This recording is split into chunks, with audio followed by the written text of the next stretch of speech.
बिस्मिल्लाहिर्रहमानिर्रहीम। अस्सलाम वालेकुम नाज़रीन। तमाम तबादला ख्याल। मेरा नाम राजा उस्मान ताहिर और आज के तबादला ख्याल में बड़ी अहम न्यूज़ आपसे हम शेयर करेंगे और इसके साथ आपसे गुजारिश है कि इन न्यूज़ को देखने और सुनने के लिए आप हमारे साथ जुड़े रहिए। आपको ये बताते चलें कि वफाकी वज़ीर दाखिला राना सनाउल्लाह ने आज़ाद कश्मीर के दारुल हुकूमत मुज़फ़्फ़राबाद का अचानक दौरा किया और इस दौरे की आज़ाद कश्मीर हुकूमत के किसी वज़ीर को, वज़ीर आज़म समेत किसी वज़ीर को कानून कान खबर तक नहीं हुई। और हमारे जो बादशाह सलामत सरदार तनवीर इलियास साहब इज़्ज़त माब वो इस्लामाबाद में गश्त फरमा रहे थे और उनको भी नहीं बताया गया कि वफाकी वज़ीर दाखिला मुज़फ़्फ़राबाद का दौरा कर रहे हैं, आज़ाद कश्मीर के दारुल हुकूमत जा रहे हैं। राना सनाउल्लाह साहब यहाँ से वाया हेली मुज़फ़्फ़राबाद पहुँचे और चीफ सेक्रेटरी से उन्होंने मुलाकात की। कुछ सिक्योरिटी के इशूज़ थे, सिक्योरिटी के मामलात के हवाले से उन्होंने बात की और किसी और शख्सियत से उन्होंने वहाँ मुलाकात नहीं की और ना इस दौरे का किसी को बताया गया था। आज़ाद हुकूमत के किसी शख्स को, किसी वज़ीर को, वज़ीर आज़म समेत जो है किसी बंदे को जो है वो इसकी इत्तला नहीं दी गई थी और हमारे वज़ीर आज़म साहब सरदार तनवीर इलियास साहब इस्लामाबाद में थे और उनको पता भी नहीं चला कि वफाकी वज़ीर दाखिला जो है वो मुज़फ़्फ़राबाद से होकर वापस इस्लामाबाद पहुँच भी चुके हैं। इस खबर के ऊपर हम आपसे बात करेंगे। इसके साथ साथ नाज़रीन, गुज़श्ता हफ्ते एक वाक़या हुआ था पार्लियामेंट हाउस में। जो वज़ीर आज़म सरदार तनवीर इलियास है, उन्हें जियो के एक रिपोर्टर हैदर शिराज़ी जो हैं उनसे कुछ तल्ख़ कलामी हुई थी, फिर उसके बाद गालम गलोच तक बात पहुँची थी। और आज जो पार्लियामेंट का इजलास था उसमें जो पार्लियामानी रिपोर्टर एसोसिएशन है उनकी जानिब से बाईकाट का ऐलान किया गया। प्रेस गैलरी जो है वहाँ से तमाम जो पार्लियामेंट को कवर करते हैं रिपोर्टर हज़रात, उन्होंने इसका बाईकाट किया और उनका ये मुतालबा था कि वज़ीर आज़म आज़ाद कश्मीर हैदर शिराज़ी से माफ़ी मांगे। उन्होंने जो ज़बान इस्तेमाल की है वो किसी सूरत जो है वो काबिल बर्दाश्त नहीं है, वो काबिल मज़म्मत है। और इसी के ऊपर जब बाईकाट किया गया तो जो पार्लियामानी रिपोर्टर एसोसिएशन के बाईकाट के बाद जो मशीर उमूर कश्मीर हैं कमरज़मान कायरा और शाजिया मरी वो मुज़ाकरात के लिए पहुँचे। पार्लियामानी रिपोर्टर प्रेस एसोसिएशन से उन्होंने मुज़ाकरात किए, तमाम रिपोर्टर्स की बात सुनी और वहाँ पे हैदर शिराज़ी भी मौजूद थे, उनकी बात भी सुनी गई। जिसके बाद पार्लियामान में उन्होंने बड़ी लंबी चौड़ी तफसीली गुफ्तगू की। वो गुफ्तगू का हवाला हम आपको सुनाएंगे कि कमरज़मान कायरा ने क्या क्या गुफ्तगू की, वो आप सुनिए, फिर उसके बाद आगे हम बात करेंगे। असम्बली की ये जॉइंट सिटिंग की कार्रवाई के लिए आपने आज़ाद कश्मीर के वज़ीर आज़म उनको यहाँ इनवाइट किया था, उनके मेंबरान को इनवाइट किया था। अजलास से निकलते हुए जियो के एक रिपोर्टर ने उनसे कोई सवाल किया, हैदर शिराज़ी साहब ने उनसे सवाल किया जिसमें वो नागवार गुजरा उनको, या वो उस पर गुस्से में आ गए और उन्होंने अपने सिक्योरिटी वालों को कहा कि इनका कैमरा छीन लो या इनका फ़ोन छीन लो, लेकिन उन्होंने इस पे वो रिपोर्टर पीछे हट गए। उसके बाद बकौल उनके अभी उन्होंने सारी तफसील सुनाई और उन्होंने वो हमें क्लिप भी सुनाया है। शाम को उन्हें फ़ोन किया वज़ीर आज़म आज़ाद कश्मीर ने और वो दोस्त बता रहे थे कि उनकी तरफ से फ़ोन आया और उन्होंने बताया, वो बड़े हार्श हो गए, गुस्से में आ गए और उन पर उन्होंने इल्ज़ामात लगाने शुरू किए। तो जो रिपोर्टर हैं शिराज़ी साहब, उन्होंने वज़ीर आज़म आज़ाद कश्मीर को ये बाकायदा कहा कि जनाब मैं आपकी कॉल रिकॉर्ड कर रहा हूँ, आप जो कुछ मुझे कह रहे हैं ज़रा सोच के कहिए। तो उसके ऊपर उन्होंने कहा कि तुम रा के एजेंट हो, तुम मेरे खिलाफ ये कुछ करना चाहते हो, और फिर उनको लिटरली नंगी गालियाँ, मैंने भी जी वो क्लिप सुना है, नंगी गालियाँ दी जो किसी सूरत भी वज़ीर आज़म साहब, जनाब स्पीकर, वज़ीर आज़म आज़ाद कश्मीर की वो गुफ्तगू किसी भी आदाब में नहीं आती, वो किसी सूरत काबिल बर्दाश्त नहीं है। वो एक आज़ाद रियासत है, हमें उनका एहतराम है, वो इलेक्टेड वज़ीर आज़म हैं। उनके कई मौक़े पे इस तरह के सूरत हाल पैदा हुई है, लेकिन इस मौके पे मैंने दोस्तों से गुजारिश की, शाजिया साहिबा ने भी, हमने जाके कि हम कंडेमिनेशन तो उनकी अगर हाउस से करते हैं तो वो एक आज़ाद रियासत के ऊपर एक हमारा अपना एक ताल्लुकात का इशू है और उनका ताल्लुक भी दूसरी जमात से है, लिहाजा इसको माने और पहनाए जाएंगे। लेकिन मैं उनके जज्बात आप तक पहुंचा रहा हूं। आप कस्टोडियन ऑफ द हाउस हैं, प्रेस के दोस्तों का भी ये तकाजा है कि स्पीकर साहब इस पर डिस्प्लेयर ज़रूर करें कि ये जो कुछ हुआ वो in the premises of the assembly हुआ, ये आपकी डोमेन है और जो कुछ उन्होंने गुफ्तगू की है वो किसी तरह भी जनाब स्पीकर, हम रोज इस तरह की गुफ्तगू सारे दोस्त सुनते हैं, बर्दाश्त करते हैं, बड़ी तल्ख बातें, नाजायज बातें भी सुनते हैं, और हम कोई ओब्लाइज नहीं है कि हर सवाल का जवाब दें। अगर कोई नागवार सवाल है तो उसको इग्नोर कर दें, या अगर करना भी है और अगर कोई तल्ख बात किसी वक्त निकल गई तो उस पर माजरत करनी चाहिए। तो मैं ये बात इंशाल्लाह अप्रोप्रिएट लेवल पे हुकूमत आज़ाद कश्मीर या वज़ीर आज़म आज़ाद कश्मीर से भी टेकअप करूँगा। जी नाज़रीन, आपने ये गुफ्तगू सुनी। कमरज़मान कायरा साहब जिस तरह कह रहे थे कि वज़ीर आज़म आज़ाद कश्मीर ने जो इतनी इस कदर ग़लीज़ ज़बान इस्तेमाल की है, वो उन्होंने कहा कि मैं पार्लियामान के अंदर ये बताने से कासिर हूँ कि उन्होंने कौन कौन सी नंगी गालियाँ दी हैं। तो ये बड़े अफसोसनाक सूरत-ए-हाल है, इसके ऊपर भी हम बात करेंगे। और इसके साथ साथ आपको ये बताते चलें कि इंटरमीडिएट साल अव्वल के 1 लाख तलबा का जो मुस्तकबिल है वो ख़तरे में डाल दिया गया है। इस हवाले से भी बात करेंगे। इन तमाम न्यूज़ के हवाले से आज हमारे साथ स्टूडियो में मौजूद हैं यासिर आरिफ साहब। यासिर आरिफ साहब से हम सबसे पहले ये पूछेंगे कि हमें ये बताया जाए कि जिस तरह वफाकी वज़ीर दाखिला राना सनाउल्लाह साहब मुजफ्फराबाद दौरे पे गए, आज़ाद हुकूमत के किसी शख्स को उन्होंने मतलब कान खबर नहीं हुई। ये एक बहुत बड़ी खबर है और वज़ीर आज़म आज़ाद कश्मीर को इसका बताया नहीं। क्या कहेंगे आप? बहुत शुक्रिया उस्मान ताहिर साहब। यकीनन ये आज़ाद कश्मीर की हिस्ट्री के अंदर एक हमने बहुत चेक किया कि माजी में कभी कहीं ऐसा हुआ कि वफाक से कोई सियासी शख्सियत, वफाकी वज़ीर जिनका बैकग्राउंड सियासत से हो और वो आम जिम्मेदारी पे के ओहदे पे फाइज हों, वो आज़ाद कश्मीर जाएं और वहाँ की सियासी क़यादत या वहाँ की जो हुकूमती ज़िम्मेदारान हैं, वज़राए हुकूमत हैं, मेंबरान असम्बली हैं, कैबिनेट के मेंबरान हैं, उन्हें ख़बर तक न हो और वफाकी वज़ीर वहाँ जाकर चीफ सेक्रेटरी के ऑफिस में 2 घंटे रुक कर एक इम्पॉर्टेंट मीटिंग करके वापस इस्लामाबाद आ जाएं। ये आज़ाद कश्मीर की मौजूदा हुकूमत की वो गैर संजीदगी और आज़ाद कश्मीर के मौजूदा जो चीफ एग्जीक्यूटिव हैं, जिनके बारे में ब्यूरोक्रेसी, आज़ाद कश्मीर के चीफ सेक्रेटरी, आज़ाद कश्मीर के लेंट ऑफिसरान बारहा वफाक को ये बात बता चुके हैं कि आज़ाद कश्मीर के मौजूदा प्राइम मिनिस्टर जिस तरह आज़ाद कश्मीर की हुकूमत को चलाना चाहते हैं, जिस तरह वो रूल्स के बगैर, रूल्स ऑफ बिजनेस से हट कर अपनी खुद की सोच के मुताबिक और एक कारपोरेट सेक्टर के एक माइंड के मुताबिक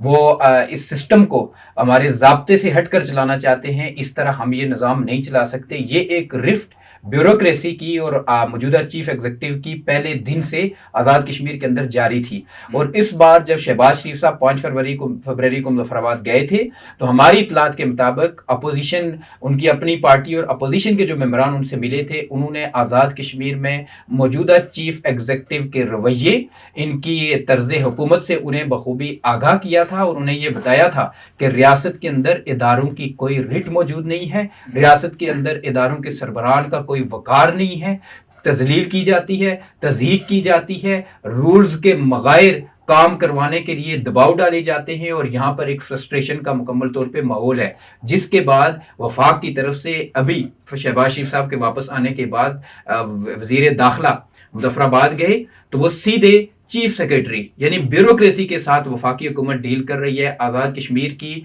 जो मुंतखब हुकूमत है, मेंबरान असम्बली है, कैबिनेट है, वज़ीर आज़म आज़ाद कश्मीर की जो अपनी टीम है उसको मुकम्मल तौर पर बाईपास किया जाता है और वज़ीर आज़म आज़ाद कश्मीर को भी इस हवाले से मुकम्मल तौर पर बाईपास किया गया। ये बहुत बड़ा सवालिया निशान इसलिए भी है कि आज़ाद कश्मीर के वज़ीर आज़म सरदार तनवीर इलियास खान जो अपनी तकरीरों में और कभी कभी मस्जिद के अंदर बैठ के पिछले अरसे में पहले रोए, फिर बददुआएं दी और फिर कहा था कि मैं कोई कमज़ोर वज़ीर आज़म नहीं हूँ, कि मैं जूते भी मारना जानता हूँ। फिर मीरपुर के अंदर उन्होंने शहबाज शरीफ साहब के साथ क्या किया था, ये रिट को एक तरफ वो ये कहते हैं कि रियासत के अंदर मेरी रिट है, इस रिट को कोई चैलेंज नहीं कर सकता, लेकिन दूसरी तरफ वफाक की हुकूमत ने उन्हें बाईपास करके वज़ीर दाखिला ने वहाँ जाके उनके चीफ सेक्रेटरी के साथ मीटिंग करके उन्हें ये पैगाम दिया है कि हम आपके साथ वर्किंग रिलेशनशिप के हवाले से हम कंफर्टेबल नहीं है, हम ब्यूरोक्रेसी के साथ डील करेंगे। और मैं इंटरेस्टिंग बात आपको यहाँ पे शेयर करूँ, चंद ही रोज़ पहले वज़ीर आज़म आज़ाद कश्मीर ने एक अपनी मीडिया टीम से एक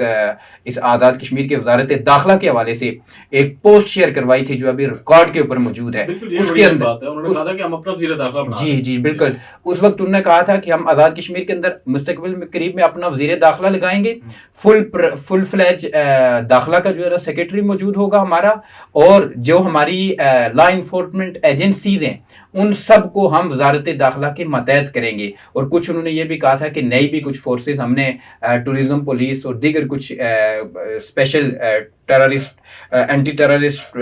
स्क्वाड्स और इस तरह की कुछ हमने नई फोर्सेस भी बनानी है। लेकिन आपको मैं दिलचस्प बात बताऊं, वज़ीर-ए-आज़म तनवीर इलियास साहब का वो प्रेस रिलीज और ऐलान दरा का दरा रह गया, और ये जो वज़ीर दाखिला साहब आज़ाद कश्मीर गए हैं, इन्होंने वहां पे SPU और CTD 2 इदारे जो है ना इंसदाद दहशत गर्दी के हवाले से और बिलखुसूस गैर मुल्कियों की सिक्योरिटी के हवाले से वहां पर कायम करने और उनके फंड्स फराम करने की यकीनदानी करवाई है चीफ सेक्रेटरी आज़ाद कश्मीर को। और ये उनके लिए सरदार तनवीर इलियास खान साहब वज़ीर-ए-आज़म आज़ाद कश्मीर के लिए सवालिया निशान है कि जनाब आप वजारत दाखिला का वजीर देने जा रहे थे, आप वजारत दाखिला का फुल फ्लेज सेक्रेटरी देने जा रहे थे, कुछ दिन पहले आप वहां पर ये छोटी जो फोर्सेज हैं सिक्योरिटी फोर्सेज हैं आप खुद बनाने जा रहे थे। आज आपको वफाक की तरफ से ये मैसेज कन्वे किया गया है कि हम वजीर दाखिला को आज़ाद कश्मीर भेजेंगे, आपको खबर भी नहीं होगी, वो जाके वहां पे ये सिक्योरिटी फोर्सेज का अनाउंसमेंट भी करके आएंगे, उनको फंड्स देने के भी का भी ऐलान करेंगे, और आपकी हुकूमत का उसके अंदर कोई किरदार भी नहीं होगा।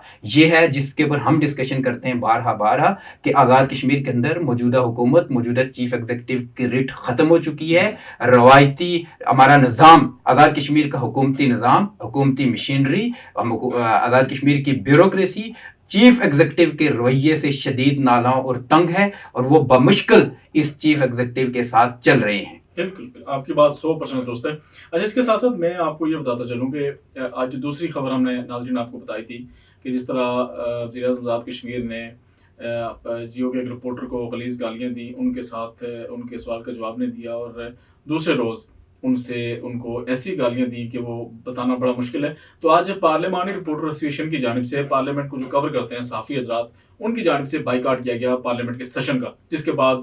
कमरज़मान कायरा साहब आए, उन्होंने मेक श्योर किया कि उनका मुतालबा ये था कि वज़ीर-ए-आज़म आज़ाद कश्मीर इस रिपोर्टर से माफ़ी मांगे जिस तरह के गलीज़ ज़बान इस्तेमाल किए। क्या कहेंगे इसके ऊपर आप? देखिए, ये मुहम्मा तकरीबन आज 4 से 5 दिनों से ये चल रहा है, और सारी दुनिया के सामने ये अज़हर मिन शम्स है, ये एक अयां है ये बात कि इस सारे मामले के अंदर वज़ीर-ए-आज़म आज़ाद कश्मीर ने जो किया वो इंतहाई नाज़िबा था, वो इंतहाई जो है ना अखलाकियात से गिरा हुआ था, सरासर ज़्यादती थी, और मुकम्मल तौर पे इसका ब्लेम उन्हीं के ऊपर आता है। उनके मीडिया ने वज़ीर-ए-आज़म से मुतालबा किया गया तंजीमात की तरफ से, सहाफ़ियों की तरफ से, माँ सवाए मुर्दा ज़मीर सहाफ़ियों के तमाम सहाफ़ियों ने, जो जिंदा ज़मीर सहाफ़ी और तंजीमें थी, उन्होंने प्राइम मिनिस्टर आज़ाद कश्मीर से मुतालबा किया है कि वो माफ़ी मांगे, लेकिन वो अपनी इस अना के ऊपर डटे हुए हैं, वो उसके ऊपर माफ़ी मांगने के लिए कतई तैयार नहीं है। बल्कि हमें ये इतलात मिली है कि उन्होंने निजी महफिलों के अंदर सहाफ़ियों के बारे में मज़ीद जो जुमले और तबसरे किए हैं इस वाक़े के बाद, वो कैमरे के सामने बयान करना नाकाबिले। अच्छा, इसमें एक खास बात मैं आपको बताता चलूँ कि कमरज़मान कायरा साहब ने वहाँ मेक श्योर किया था, जो प्रेस गैलरी के ऊपर जहाँ पार्लियामान को कवर करने वाले साफ़ी दोस्त बैठे, जब बाइकाट करके दोस्त बाहर आए वहाँ पे, तो कमरज़मान कायरा साहब ने आके साफ़ियों ने कहा जी कि हो सकता है कि ये हैदर शिराजी इनका तल्लक हवेली का उठा से है, तो हो सकता है कि आज़ाद कश्मीर गवर्नमेंट की जानिब से इनके फैमिली को या इनके रिश्तेदारों को कोई थ्रेट दिया जा रहा हो, इनके खिलाफ कोई मुकदमा बनाया जाए। तो कमरज़मान कायरा साहब ने ये कहा कि मेरे होते हुए जब तक मैं जिंदा हूँ तो ये मुमकिन नहीं है, और ये हम करने भी नहीं देंगे कि इनके ऊपर कोई मुकदमा बन सके, इनको कोई थ्रेट दिया जा सके, और इस तरह की अगर सूरत हाल हुई तो उन्होंने कहा जी हम डायरेक्ट इसको फेस करेंगे। अच्छा यासर साहब, मैं आपसे ये पूछना चाह रहा हूँ कि इंटरमीडिएट साल अव्वल के 1 लाख तलबा और तालबात का जो मुस्तकबिल है वो खतरे में पड़ गया है, ये क्या कहानी है, ये क्या सूरत हाल है? अच्छा उस्मान साहब, ये बड़ा दिलचस्प है। एक तरफ आज़ाद कश्मीर के वज़ीर-ए-आज़म का मीडिया सेल गुज़िश्ता 2-3 दिनों से 2,16,000 बच्चों को जो बेस स्कूल से बाहर बच्चे हैं उनको स्कूल में ले जाने के लिए एक बड़ी कैंपेन की जा रही है। Asian Islamic development bank, Qatar charity और इसी तरह महकमा तालीम आज़ाद कश्मीर के कोलैबोरेशन से एक जो है 6 अरब का मनसूबा जो है ना वो आज़ाद कश्मीर में जो बच्चे स्कूलों में नहीं है उनको वापस स्कूलों में ले जाने के लिए उसके ऊपर काम किया जा रहा है, और एक बड़ा उसके एक हाइप क्रिएट हुई है पूरी वज़ीर-ए-आज़म आज़ाद कश्मीर के मीडिया के ऊपर। और 2 से 3 रोज पहले आपको पता है कि एक सरप्राइज भी आना था, उनके किसी खास ने सरप्राइज देने का कहा था कि सरप्राइज कल 3 बजे, तो वो सरप्राइज भी सरीना में आना था, वो यही सरप्राइज था कि MOU साइन होना था। आप बदकिस्मती देखें कि ये एक इंतहाई इम्पोर्टेंट और बड़ी लागत का ये फंड, वो सरप्राइज का क्या हुआ, सरप्राइज हो गया, सरप्राइज हो गया। हाँ, तो वो फंड वो वजीर आजम आज़ाद कश्मीर की अपनी काबीना के कुछ लोगों, कुछ अपने उनके मावनीन और कुछ उनके सियासी दोस्तों, उनके दरमियान आपस की रसाकशी की वो नज़र हो गया। और आपको ये खबर तो मिल चुकी होगी 3-4 दिन पहले एक शख्सियत जो ये दावा करती हैं कि मैंने सरदार तनवीर इलियास खान साहब को आज़ाद कश्मीर का वज़ीर आज़म बनाया है, वो उनके एफेट घर पे भी गए थे और वहाँ पे भी कुछ बातचीत हुई थी। वो ऑफ द रिकॉर्ड है, हम चले उसको यहाँ पे बयान नहीं करते। तो वहाँ पे जो तलखी हुई, जो बातचीत हुई, हम उसके ऊपर बात नहीं करते। लेकिन ये रिफ्ट क्या है, एक तरफ 2 NGOs, 2 लोग, प्राइम मिनिस्टर आज़ाद कश्मीर के खास लोग, उनके दरमियान आपस में ये लड़ाई हुई।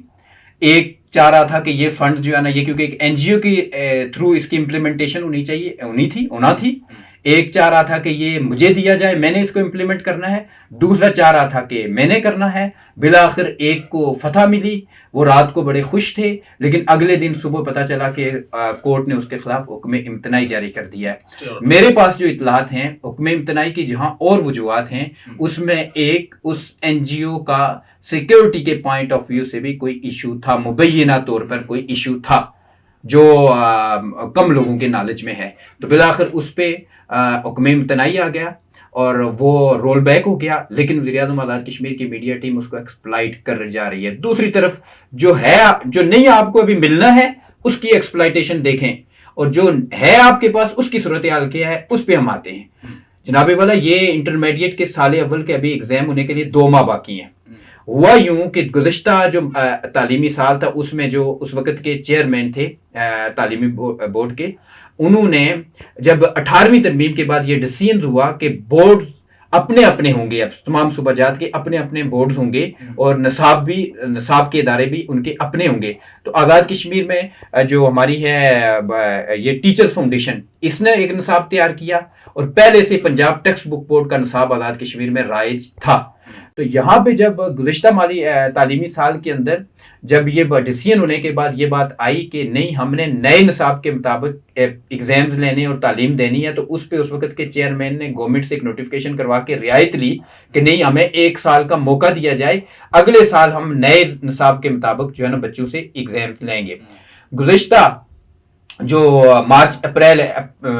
जुलाई है, उसमें नई जब क्लासेस का आगाज हुआ तो उस वक्त ये आज़ाद कश्मीर का महकमा तालीम, टेक्स्ट बुक बोर्ड और नसाब, ये इदारों को क्लियर कर ही नहीं सका कि आपने पंजाब टेक्स्ट बुक बोर्ड का निसाब पढ़ाना है या आज़ाद कश्मीर टीचर फाउंडेशन का निसाब पढ़ाना है। उसके नतीजे में ये हुआ कि अब जब तालीमी साल फर्स्ट ईयर का पूरा होने वाला है, सिर्फ 2 माह बाकी हैं, तो उस इदारों को ये कहा गया है, तालीमी इदारों को, कि आप जो है पुराने निसाब के मुताबिक आपने इम्तहानात देने हैं। हालांकि सब ने पूरा साल 95% तालीमी इदारों ने नए निसाब के मुताबिक बच्चों को तैयारी करवाई हुई है। ये तनाज़ा एक तरह बड़ा, जिसे आप कह सकते हैं कि मिसहैप, इस गवर्नमेंट के ज़ेरे साए तले होता रहा। आज़ाद कश्मीर के चीफ एग्जीक्यूटिव महकमा तालीम इस पूरे साल के अंदर इससे बेखबर रहे और उसका नतीजा ये है कि 1 लाख बच्चों का मुस्तकबिल अभी दाव पे लग गया है। कोर्ट ने इसके ऊपर 28 फरवरी को सेक्रेटरीज हुकूमत को बुलाया है, उन्हें कहा है कि इसमें दरमियान का रास्ता निकालें, लेकिन बदइंतजामी, नाअहली और आज़ाद कश्मीर की हुकूमत की ये जो कारकर्दगी के ऊपर ये सवालिया निशान है कि 1 लाख बच्चों का मुस्तकबिल जो ज़ेरे तालीम साल गुजर चुका, उनको दाव पर लगाने के लिए लगा लिया गया, लेकिन इनके वहां पर न होश हुआ न खबर पड़ी। इसके ऊपर एक बड़ी डिटेल है, हम की नेक्स्ट बात करेंगे, शायद आपके पास अभी वक्त कम है, क्योंकि अब जब पेपर,